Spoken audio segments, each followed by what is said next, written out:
Good morning. मागच्या वेळेला आपण जो महत्त्वाचा जो पार्ट आहे तो म्हणजेच आपल्याला hyper conjugation effect, resonance effect, mesomeric effect हा बघितला. त्याच्यानंतर त्याच्या अगोदरच्या पार्टमध्ये होमोलायटिक बॉन्ड फिशन, हेट्रोलायटिक बॉन्ड फिशन हे कॅरेक्टर बघितलेलं होतं. आता पुढचा जो आपण पार्ट बघणार आहोत ज्याला आपण रिएजंट म्हणजे काय हे बघणार आहोत. आता तुम्हाला सगळ्यांनाच माहिती आहे की आपण इलेक्ट्रोमेरिक इफेक्ट मध्ये म्हटलं होतं. इलेक्ट्रोमेरिक इफेक्ट मध्ये काय म्हटलं होतं? There is a complete transfer of a pi electron from one atom to another atom in presence of reagent or attacking agent. मग तो अटॅकिंग एजंट आणि रिएजंट म्हणजे काय हे आपल्याला माहिती असलं पाहिजे. आणि हा रिएजंट केमिकल रिॲक्शन्स मध्ये सगळ्यात महत्वाचा कॅरेक्टर येतं, एवढं लक्षात ठेवा.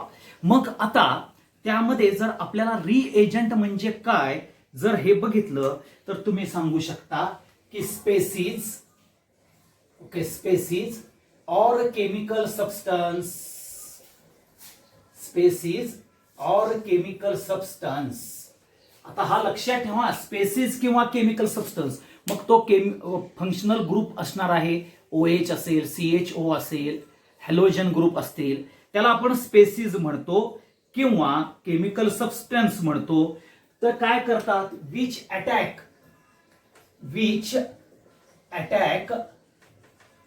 Attack on substrate, which attack on a substrate and convert it into product. म्हणजेच सबस्ट्रेट वरती अटॅक केला जातो, सबस्ट्रेटला कन्वर्ट केलं जातं. लक्षात घ्या काय केलं जातो तर केमिकल सबस्टन्स किंवा species which attack on a substrate and convert into the product is called as reagent. हे लक्षात ठेवा. म्हणजेच हा तुमचा सबस्ट्रेट जर असेल, substrate plus reagent, substrate plus reagent, तो काय करतो? सबस्ट्रेट आणि रिएजंट तुम्हाला कन्वर्ट करतो. काय कन्वर्ट करतो तर रिएजंट हा अटॅक करणार आहे आणि सबस्ट्रेटला कन्वर्ट करतो इनटू प्रॉडक्ट आणि तुम्हाला बाय प्रॉडक्ट तयार होतं. हे लक्षात ठेवा. म्हणजेच प्रॉडक्ट अँड बाय प्रॉडक्ट तयार करण्याकरता रिएजंट अटॅक करतो सबस्ट्रेट वरती. हा सगळ्यात महत्वाचा पार्ट आहे आणि सबस्ट्रेटला कन्वर्ट करतो into the product is non as a reagent. आता हे जे रिएजंट आहेत ते रिएजंट, हा जो रिएजंट आहे हे दोन प्रकाराचे आपल्याला बघायला मिळतात. एक इलेक्ट्रोफिलिक रिएजंट, इलेक्ट्रोफिलिक रिएजंट आणि एक येतात nucleophilic reagent. Okay, nucleophilic reagent आणि इलेक्ट्रोफिलिक रिएजंट. आता हिचं लक्षात घ्या, म्हणजे इलेक्ट्रोफिलिक रिएजंट म्हणजेच काय असतात ते तर इलेक्ट्रोफाईल असतात. काय असतात? इलेक्ट्रोफाईल. आणि हे काय असतात? न्यूक्लिओफाईल असतात. एवढं लक्षात ठेवा. आता इथं फाईल ह्याचा जो अर्थ आहे PHILE, फाईल म्हणजेच टू लव, म्हणजेच टू अट्रॅक्ट, अट्रॅक्ट करणे, टू लव. फाईल म्हणजेच टू लव. इलेक्ट्रोफाईल म्हणजेच इलेक्ट्रॉन्स लव्हिंग, न्यूक्लिओफाइल्स म्हणजे न्यूक्लियॉन्स लव्हिंग, किंवा फाईल म्हणजेच टू अट्रॅक्ट, अट्रॅक्ट करणे. ऑर एफिनिटी, एफिनिटी असं सुद्धा म्हटलं तर चालतं. Affinity, to love, to attract म्हणजेच फाईल ह्या शब्दाचा अर्थ आपल्याला बघायला मिळेल. तो म्हणजेच आता इलेक्ट्रोफाईल म्हणजेच इलेक्ट्रॉन्स लव्हिंग म्हटलं जातं. हे लक्षात ठेवा. मग आता तुम्ही जर इलेक्ट्रोफिलिक रिएजंट म्हटलं म्हणजेच ह्याच्यामध्ये काय असतं? हे ऍक्सेप्ट इलेक्ट्रॉन करतात. ऍक्सेप्ट इलेक्ट्रॉन म्हणजेच काय आहे? लव विथ इलेक्ट्रॉन. हे लक्षात घ्या.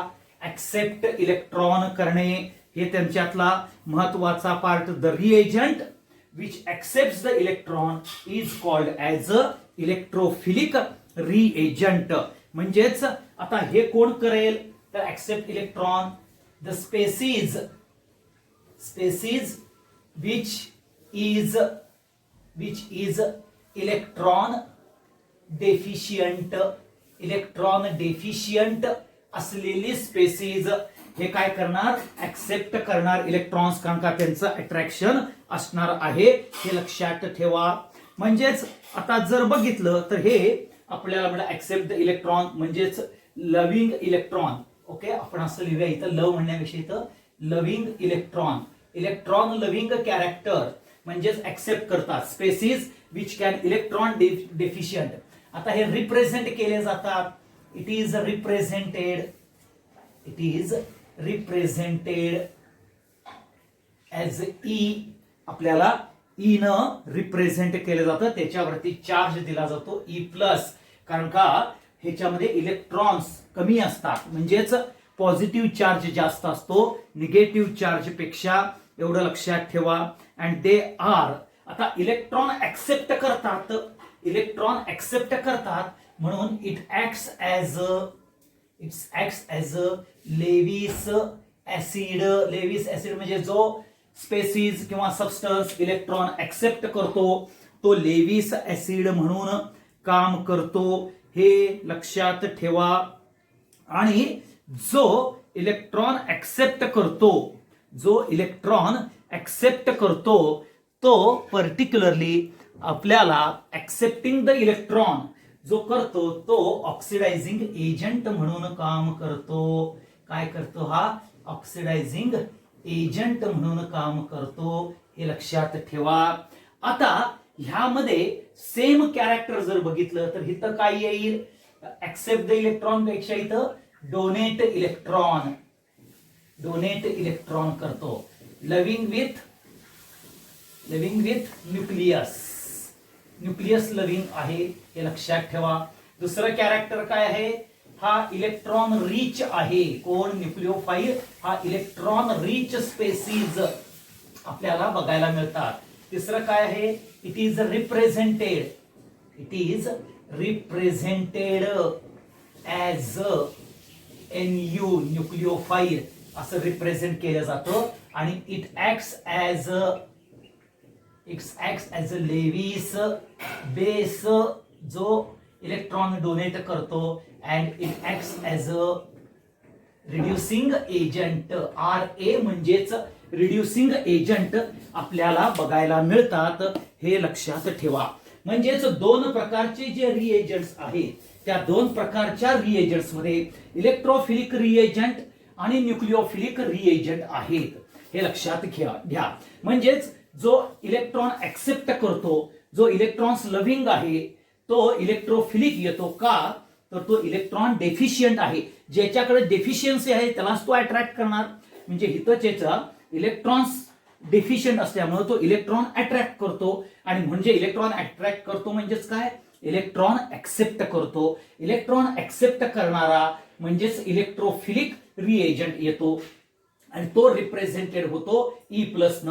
आणि तो इलेक्ट्रॉन ऍक्सेप्ट करतो म्हणजेच Lewis acid and base theory प्रमाणे तो acts as a Lewis acid होतो. आणि तो इलेक्ट्रॉन ऍक्सेप्ट करतो म्हणजेच तो ऑक्सिडायझिंग एजंट म्हणून काम करतो. तसंच न्यूक्लिओफिलिक मध्ये काय होतं, तो इलेक्ट्रॉन डोनेट करतो म्हणजेच लव्हिंग विथ द न्यूक्लियस आहे. कारण का तर तो इलेक्ट्रॉन रिच आहे.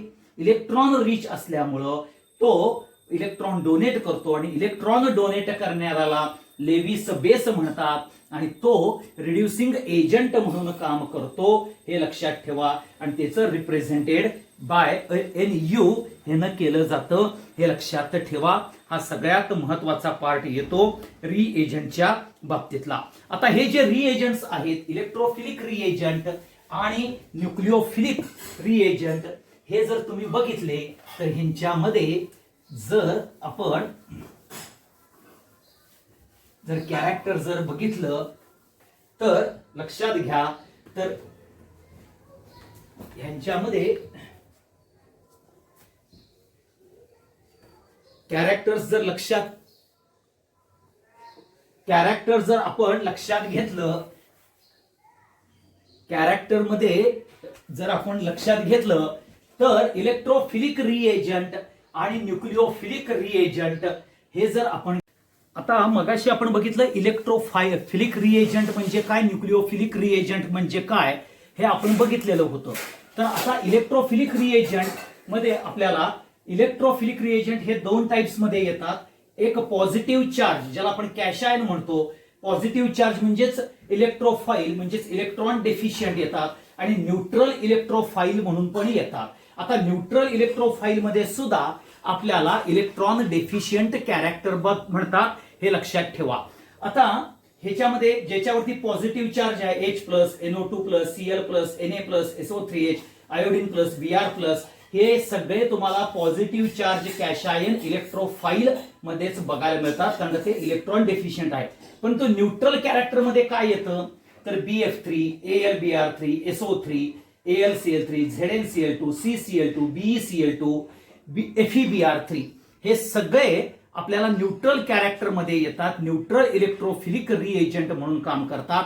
ह्याचं कारण आहे तुम्हाला सांगतो, पर्टिक्युलरली ह्यांच्यामध्ये जो सेंट्रल आयटम आहे, मग तो बोरॉन असेल, हे यामध्ये ॲल्युमिनियम आहे, आयर्न आहे, झिंक आहे, बेरियम आहे, ह्यामध्ये लक्षात घ्या की इलेक्ट्रॉन डेफिशियंट असतात, त्याचे ऑक्टेट कंप्लीट झालेले नसतात, त्यांना इलेक्ट्रॉन कमी पडतात, आणि म्हणून ह्याला इनकम्प्लीट ऑक्टेट असलेले मॉलिक्युल्स आहेत. हे कसे आहेत, इनकम्प्लीट ऑक्टेट असलेले मॉलिक्युल्स.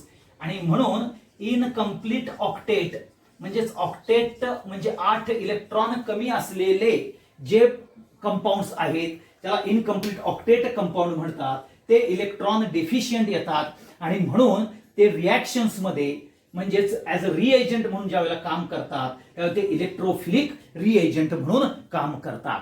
तसंच न्यूक्लिओफिलिक रिएजंट मध्ये निगेटिव्ह चार्ज जे आहेत, ज्याला आपण एनायन्स म्हणतो, chlorine minus, Br minus, iodine minus, RNH minus, NH2 minus, Cn minus, N3 minus, हे सगळे निगेटिव्ह चार्ज मध्ये येतात.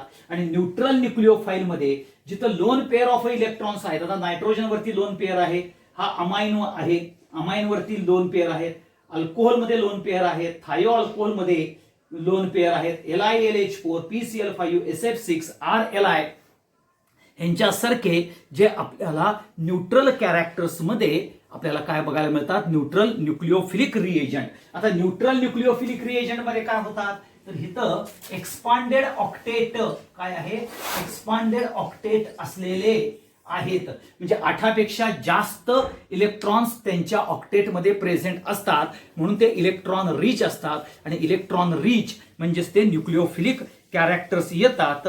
हे लक्षात ठेवा, हा सगळ्यात महत्वाचा पार्ट येतो, हा इम्पॉर्टंट कॅरेक्टर येतं.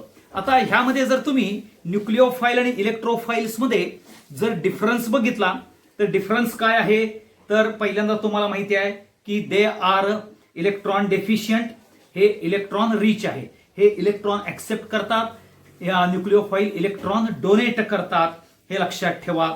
आता पर्टिक्युलरली दे अटॅक ऑन म्हणजेच कोण, electrophilic attack on particularly electron rich centre वरती अटॅक करतात, आणि न्यूक्लिओफिलिक रिएजंट हे अटॅक करतात इलेक्ट्रॉन डेफिशियंट वरती अटॅक करतात, हे लक्षात ठेवा. Electrophilic acts as a Lewis acid आणि nucleophilic acts as a Lewis base, हे लक्षात घ्या. म्हणजेच इलेक्ट्रोफिलिक हे अटॅक करणार आहेत इलेक्ट्रॉन रिच सेंटरवर, आणि इलेक्ट्रॉन रिच सेंटर हे अटॅक करतात इलेक्ट्रॉन डेफिशियंट वरती अट्रॅक्ट करतात. हे सगळ्यात महत्वाचा पार्ट येतो, आणि हे कंपॅरिझन आपल्याला रिएजंट मध्ये बघता येतं. मग आता पुन्हा एकदा सांगतो, रिएजंट म्हणजेच काय, ज्याच्यामध्ये स्पेसिस और chemical substance which attacks on substrates and substrates convert into product. आता इथं लिहा अँड सबस्ट्रेट लिहूया आपण, सबस्ट्रेट, नाहीतर तुम्हाला म्हणजे काय कन्वर्ट केलं तर सबस्ट्रेट कन्वर्ट इट. आता कन्वर्ट इट म्हटलंय मी इथं, सबस्ट्रेट कन्वर्ट इनटू प्रॉडक्ट किंवा substrate, okay, substrate convert it into a product, हे लक्षात ठेवा. त्यालाच आपण रिएजंट म्हणतो. रिएजंट अटॅक करतो सबस्ट्रेट वरती आणि प्रॉडक्ट अँड बाय प्रॉडक्ट तयार होतात. मग हे रिएजंट जो अटॅकिंग एजंट आहे तो आपल्याला दोन प्रकारचे बघायला मिळतात, ज्याला आपण इलेक्ट्रोफिलिक रिएजंट आणि न्यूक्लिओफिलिक रिएजंट म्हणतो. इलेक्ट्रोफाईल म्हणजेच इलेक्ट्रॉन लव्हिंग, न्यूक्लिओफाईल म्हणजेच न्यूक्लियस लव्हिंग येतो, एवढं लक्षात ठेवा. इलेक्ट्रोफाईल हा इलेक्ट्रॉन ऍक्सेप्ट करतो, न्यूक्लिओफाईल हा पर्टिक्युलरली इलेक्ट्रॉन डोनेट करतो, हे लक्षात घ्या. आणि म्हणून इलेक्ट्रोफाईल हे अटॅक करतात इलेक्ट्रॉन रिच वरती आणि न्यूक्लिओफाईल अटॅक करतात इलेक्ट्रॉन डेफिशियंट वरती. मग इलेक्ट्रोफाईल रिप्रेझेंट करतात ई प्लसनं, न्यूक्लिओफाईल NU आणि 2 डॉटनं रिप्रेझेंट केलं जातं. इलेक्ट्रोफाईल म्हणजे electrophilic reagent acts as a Lewis acid आणि nucleophilic acts as a Lewis base. आणि मग त्याचे आपल्याला इलेक्ट्रोफिलिक मध्ये आपल्याला पर्टिक्युलरली क्लासिफिकेशन होतं पॉझिटिव्ह चार्ज कॅशायन आणि न्यूट्रल इलेक्ट्रोफिलिक. न्यूट्रल इलेक्ट्रोफिलिक कशामुळे येतात तर इनकम्प्लीट ऑक्टेटमुळे येतात.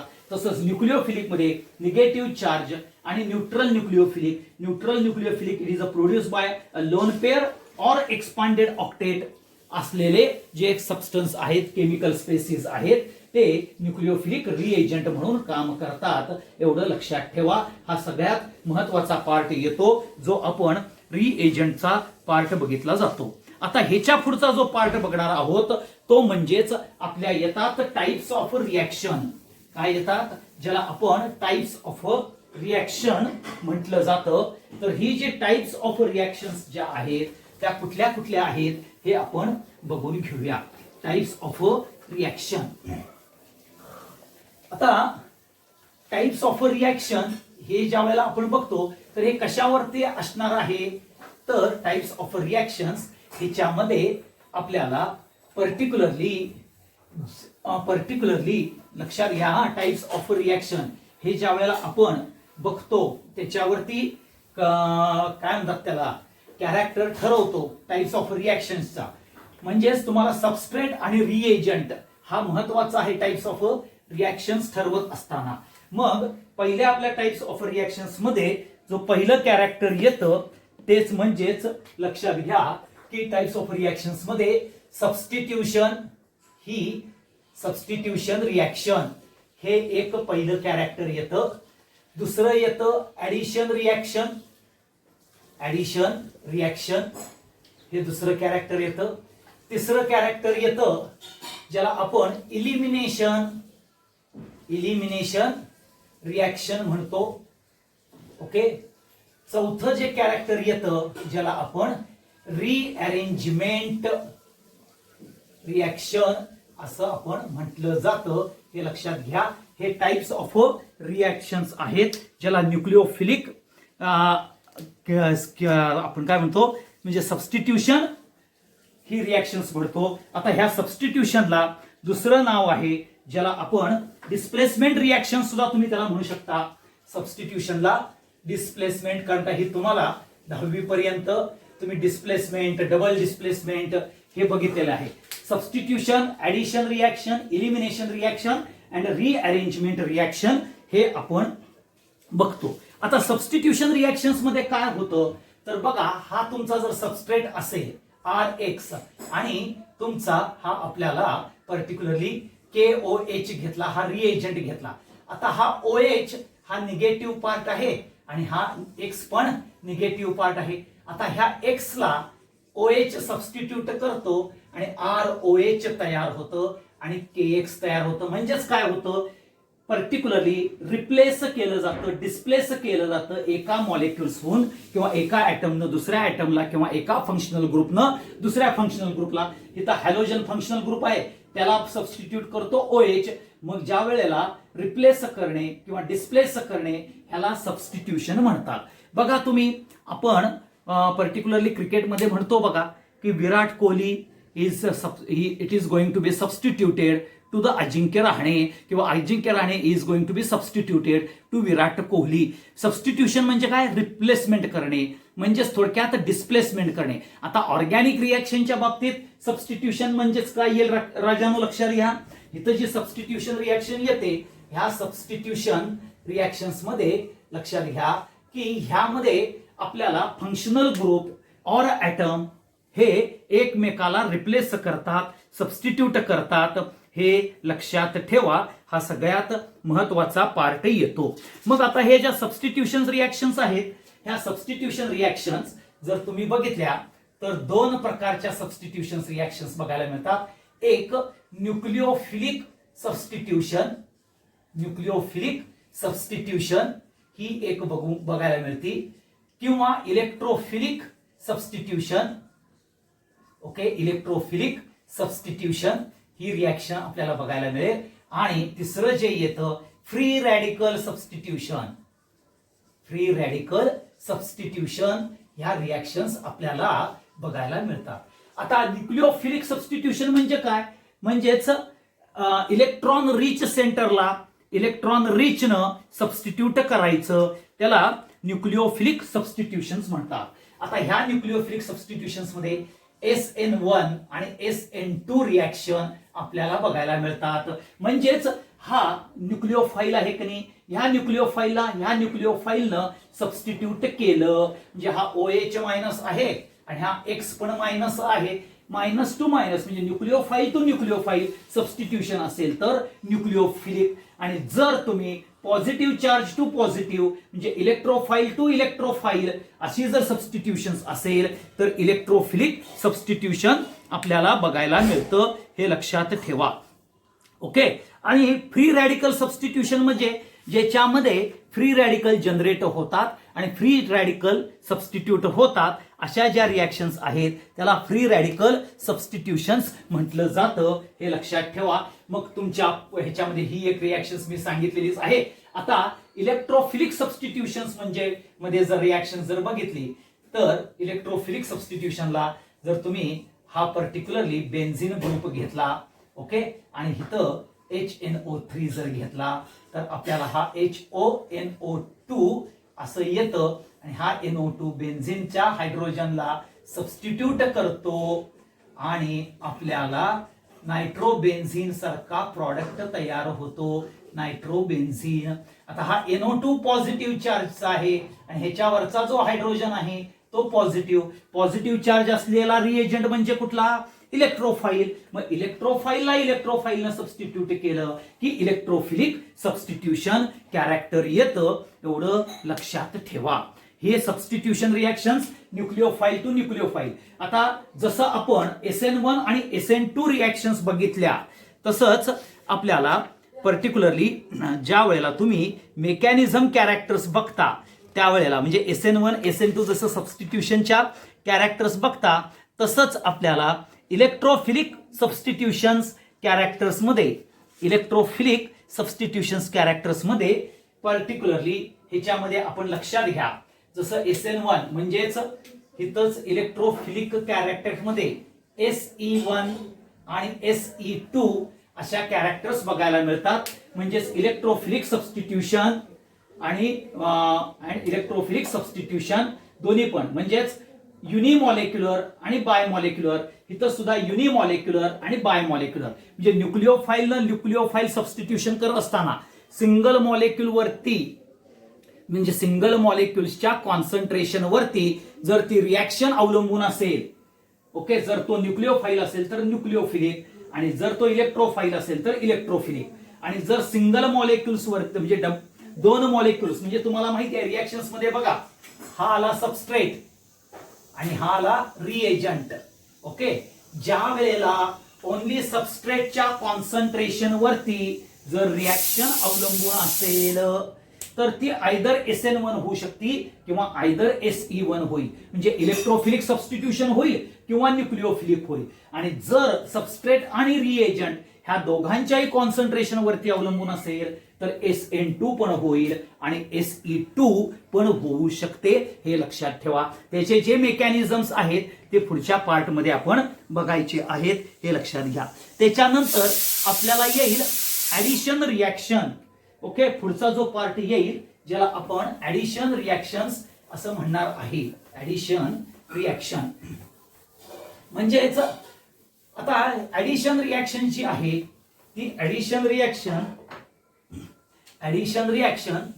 ही लक्षात घ्या. Addition reaction always takes place takes place in double bond or triple bond characters मध्ये. म्हणजे डबल बॉन्ड आणि ट्रिपल बॉन्ड कॅरेक्टर्स मध्ये आपल्याला न्यूक्लिओ पर्टिक्युलरली ऍडिशन रिॲक्शन ही बघायला मिळते, हे लक्षात ठेवा. आणि ह्यामध्ये दोन प्रकारच्या ऍडिशन रिॲक्शन्स येतात. एक electrophilic addition, electrophilic addition reaction ज्याला शॉर्ट फॉर्म मध्ये EAR म्हटलं जातं. आणि न्यूक्लिओफिलिक ऍडिशन रिॲक्शन. ओके, आता ह्याला तुम्हाला म्हटलं जातं NAR. आणि जसं आपण सबस्टिट्यूशनला म्हणायचं NSR, म्हणजे न्यूक्लिओफिलिक सबस्टिट्यूशन असेल तर NSR, इलेक्ट्रोफिलिक सबस्टिट्यूशन असेल तर ESR, हे लक्षात ठेवा. म्हणजेच फक्त इथं ऍडिशन काढून आपल्याला S टाकलं की सबस्टिट्यूशन रिॲक्शन होतं. मग ज्या वेळेला इलेक्ट्रोफाईल ऍड होतो त्यावेळेला, म्हणजेच बघा हा तुमचा पर्टिक्युलरली डबल बॉन्ड कॅरेक्टर असलेला जर कंपाऊंड असेल आणि हा जर इलेक्ट्रोफाईल असेल तर हा इलेक्ट्रोफाईल अटॅक करतो कार्बन वरती आणि आपल्याला पर्टिक्युलरली हा C हा तुम्हाला बॉन्ड मिळणार आणि इथं इलेक्ट्रोफाईल ऍड होतो. त्याला इलेक्ट्रोफिलिक ऍडिशन रिॲक्शन्स म्हटलं जातं, हे लक्षात ठेवा. आणि त्याच्यानंतर मग आपल्याला जर न्यूक्लिओफिलिक ऍडिशन बघायची झाली तर आपल्याला ह्यामध्ये हे आपल्याला CC हे इथं E असेल आणि जर न्यूक्लिओफाईल असेल तर न्यूक्लिओफाईल ऍड होतो इथं आणि रिॲक्शन्स आपल्याला बघायला मिळते. म्हणजेच इलेक्ट्रोफिलिक ऍडिशन मध्ये पहिल्यांदा इलेक्ट्रोफाईल ऍड होतो आणि मग न्यूक्लिओफिलिक ऍडिशन रिॲक्शन होते. हे इम्पॉर्टंट कॅरेक्टर येतं, एवढं लक्षात ठेवा. म्हणजे ज्या वेळेला आपण मार्कोनिकॉफ रूल हा ज्या वेळेला बघणार आहोत, ज्या वेळेला मेकॅनिझम बघणार आहोत, त्या मेकॅनिझम मध्ये आपल्याला लक्षात येईल की ऍडिशन रिॲक्शन कशी होते. ओके, न्यूक्लिओफिलिक सबस्टिट्यूशन रिॲक्शन्स कशी होते, SN1 म्हणजे काय, SN2 म्हणजे काय, हा 12वीला आपण पार्ट बघणार आहोत. परंतु ह्यातल्या काय काय मेकॅनिझम आपल्याला जो कॅरेक्टर्स आहेत ते आपण पुढच्या ह्याच्यामध्ये बघायचं आहे. त्याच्यानंतर पुढची जी तिसरा टाईप जो येतो ज्याला आपण इलिमिनेशन रिॲक्शन्स म्हणतो. काय म्हणतो आपण ज्याला? इलिमिनेशन रिॲक्शन म्हटलं जातं. आता इलिमिनेशन रिॲक्शन म्हणजेच काय होतं बघा. इलिमिनेशन रिॲक्शन, ओके, ह्यामध्ये काय होतं, group or atom from molecule is removed or eliminated, that is called as a elimination reaction. म्हणजेच काय होतं बघा राजानो, हा तुमचा कार्बन आहे आणि हा तुमचा पर्टिक्युलरली हा इथाइल ब्रोमाइड आहे. त्यावेळेला काय होतं, हा KOH अल्कोहोलिक बरोबर जर रिॲक्शन केला तर हा फंक्शनल ग्रुप, म्हणजेच मी सांगितलं ग्रुप और ॲटम, हा हायड्रोजन ॲटम, हे दोन्हीही इलिमिनेट होतात. कुणापासून? ह्या इथाइल ब्रोमाइडच्या मॉलिक्यूल पासून, हे लक्षात ठेवा. आणि हे दोन्हीही इलिमिनेट होतात, हे ऍड होत नाहीत किंवा सबस्टिट्यूट होत नाहीत, इलिमिनेट होतात इथाइल ब्रोमाइड. आता हा OH बरोबर जातो आणि H2O तयार होतं आणि हा Br K बरोबर जातो आणि KBr तयार होतात. म्हणजेच हे इलिमिनेट झाले की आपल्याला ह्या कार्बन मध्ये डबल बॉन्ड कॅरेक्टर तयार होतं टू सॅटिस्फाय द व्हॅलेन्सी आणि हे इथिन तयार होतं. म्हणजेच बघा तुम्ही इथं हे ग्रुप और ॲटम हे गोइंग टू बी इलिमिनेटेड. आता मग जर फंक्शनल ग्रुपला आपण अल्फा कार्बन म्हणत असू तर हा बीटा कार्बन येतो आणि म्हणून ह्याचं इलिमिनेशनचं नाव येतं अल्फा बीटा इलिमिनेशन. ओके, आता बघा तुम्ही ह्याला जर तुम्ही IUPAC प्रमाणे 1-2 दिलं तर ह्याचंच नाव येतं 1-2 इलिमिनेशन. नुसता बीटा हायड्रोजन काढला तर ह्याचं बीटा इलिमिनेशन पण येतं. हा हायड्रोजन आहे आणि हा हॅलोजन आहे म्हणून आपण म्हणतो डिहायड्रो हॅलोजिनेशन. ओके, किंवा इलिमिनेशन असं आपल्याला म्हटलं जातं. म्हणजेच मग इलिमिनेशन होत असताना तुम्ही अल्फा इलिमिनेशन पण होऊ शकतं, बीटा इलिमिनेशन पण होऊ शकतं किंवा अल्फा बीटा इलिमिनेशन हे सुद्धा आपल्याला बघायला मिळतं, हे लक्षात ठेवा. आता पुढचा पार्ट येतो ज्याला आपण रिअरेंजमेंट रिॲक्शन म्हणतो. काय म्हणतो आपण? Rearrangement reaction. आता ह्या रिअरेंजमेंट रिॲक्शन्स मध्ये सगळ्यात महत्वाचं लक्षात घ्या की मॉलिक्युल्स रिअरेंज होणार आहेत. म्हणजेच रिअरेंजमेंट ह्यामध्ये काय होतं राजानो, बघा की हा तुमचा पर्टिक्युलरली हा CH3 CH2 CH2 CH3 हा तुमचा N ब्युटेन आहे. ह्या N ब्युटेनला हिट आउट केलं की हे सगळे मॉलिक्युल्स काय होतात? रिअरेंज होतात. हे CH3 CH CH3 CH3 असं होऊन आयसोब्युटेन तयार होतं. त्याला म्हणजेच फक्त काय होतं? स्ट्रेट चेनच्या ऐवजी आपल्याला ब्रांच चेन बघायला मिळते. म्हणजेच रिअरेंज होतं, त्याला रिअरेंजमेंट म्हणतात. किंवा NH4CNO हा अमोनियम सायनेट आहे. ओके, अमोनियम सायनेट हा लक्षात ठेवा. आता बघा ह्या अमोनियम सायनेट मध्ये इथं कार्बन आणि नायट्रोजन मध्ये कार्बन नायट्रोजन ऑक्सिजन आणि इथं NH4 आहे, हे लक्षात ठेवा. परंतु रिअरेंज झाला तर काय होतं? हा H2N C double bond O NH2 हा युरिया तयार होतो तुमचा. म्हणजे अमोनियम सायनेट टू युरिया हे तयार होत असताना बघा इथं ऍटम ग्रुप सगळे functional group each and every individual atom rearrange होतात. इथं NH4 जे आहे त्याचं NH2 होतं. C आणखी O मध्ये C डबल बॉन्ड O येतं, हे लक्षात ठेवा. आणि हा नायट्रोजन आणि हा नायट्रोजन मिळून आपल्याला 2 NH2 कॅरेक्टर्स तयार होतात आणि आपल्याला rearrangement of the atoms group molecules होऊन रिअरेंजमेंट रिॲक्शन्स ही बघायला मिळते, एवढं लक्षात ठेवा. आणि म्हणून इथं सबस्टिट्यूशन, ऍडिशन, इलिमिनेशन आणि रिअरेंजमेंट रिॲक्शन्स आपल्याला बघायला मिळतात, हे लक्षात ठेवा.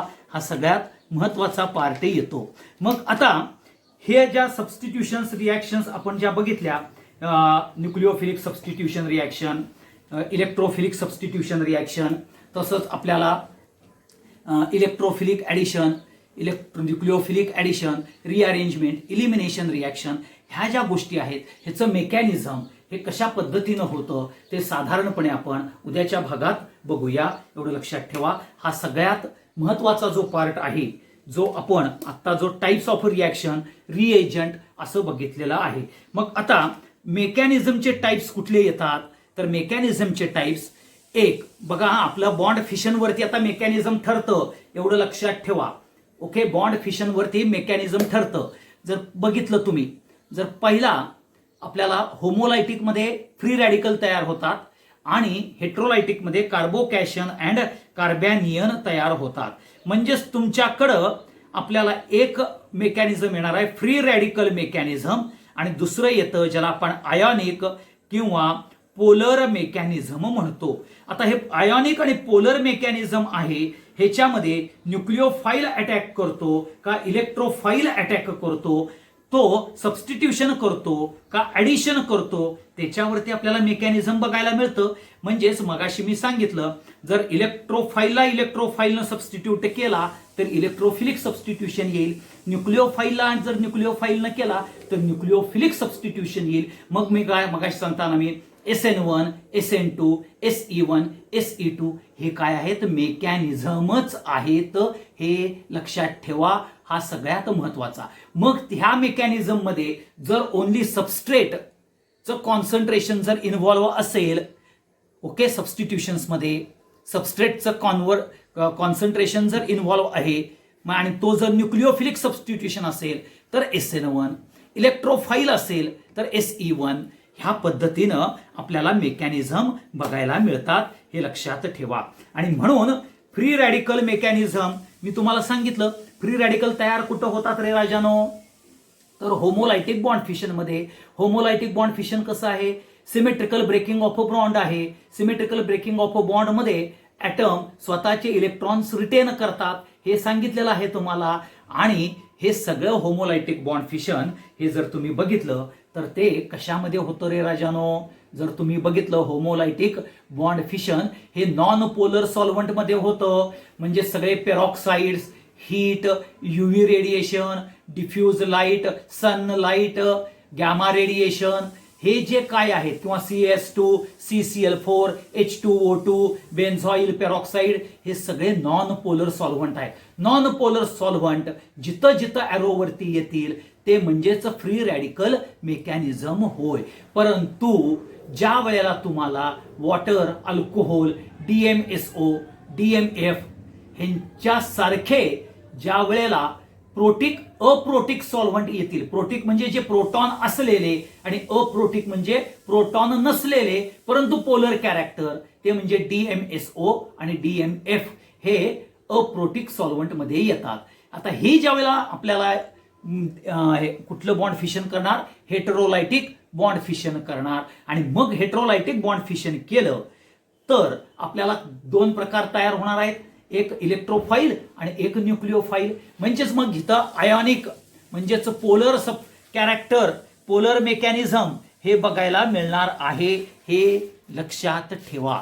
मग पोलर मेकॅनिझम आलं की तिथं तुम्हाला सबस्टिट्यूशन कॅरेक्टर येतं आणि मग SN1, SN2 हे आपण कॅरेक्टर्स बघतो.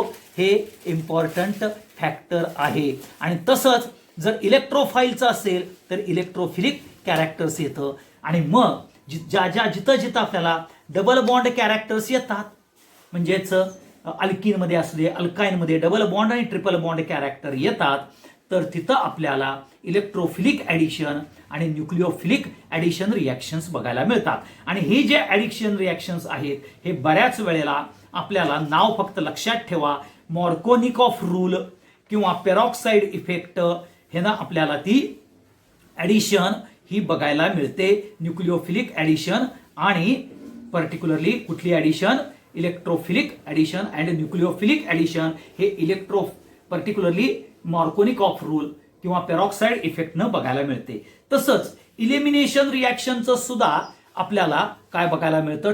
मेकॅनिझम बघायला मिळतं, ज्याच्यामध्ये E2 इलिमिनेशन. आता E2 म्हणजेच काय? जसं आपण बघितलं इथं म्हणजे हायड्रोजन आणि ब्रोमीन, ॲटम आणि ग्रुप असे जर दोघं जण इलिमिनेट झाले तर त्याला बाय मॉलिक्युलर इलिमिनेशन म्हणतात. आणि फक्त एकच पर्टिक्युलरली मॉलिक्यूल ॲटम जर आपल्याला इलिमिनेट झाला तर त्याला आपण काय म्हणतात? इव्हन युनिमॉलिक्युलर कॅरेक्टर म्हणतात. हे लक्षात ठेवा. म्हणजेच जिथं आपल्याला बीटा इलिमिनेशन असेल, डिहायड्रोहॅलोजिनेशन असेल, ह्या कॅरेक्टर्समध्ये आपल्याला बघायला मिळतात. मग हे जे मेकॅनिझम्स आहेत म्हणजे SN1, SN2, SE1, SE2 free radical हे मी तुम्हाला उद्याच्या भागात हे आपण बघायचं आहे. आणि ते झाल्यानंतर म्हणजे टाइप्स ऑफ अरेंजमेंट, म्हणजे types of reagent, types of reaction आणि त्याचं मेकॅनिझम हे आपण आजच्या भागात बघितलेलं आहे. उद्याच्या भागामध्ये थोडंसं डिटेल कॅरेक्टर आपल्याला पर्टिक्युलरली मेकॅनिझमच्या बाबतीत बघायचं आहे. आणि एकदा ते मेकॅनिझम झाले की तुम्हाला ऑर्गॅनिक मधला जो बेसिक कॅरेक्टर आहे ते सगळे पूर्णतः होईल. म्हणजेच आपल्याला IUPAC nomenclature, isomerism character, types of reaction, okay, हे आणि particularly homolytic bond fission, inductive effect हे जे मेजर बेसिक कॅरेक्टर आहेत हे आपले संपतात. एवढं लक्षात घ्या. Thank you very much.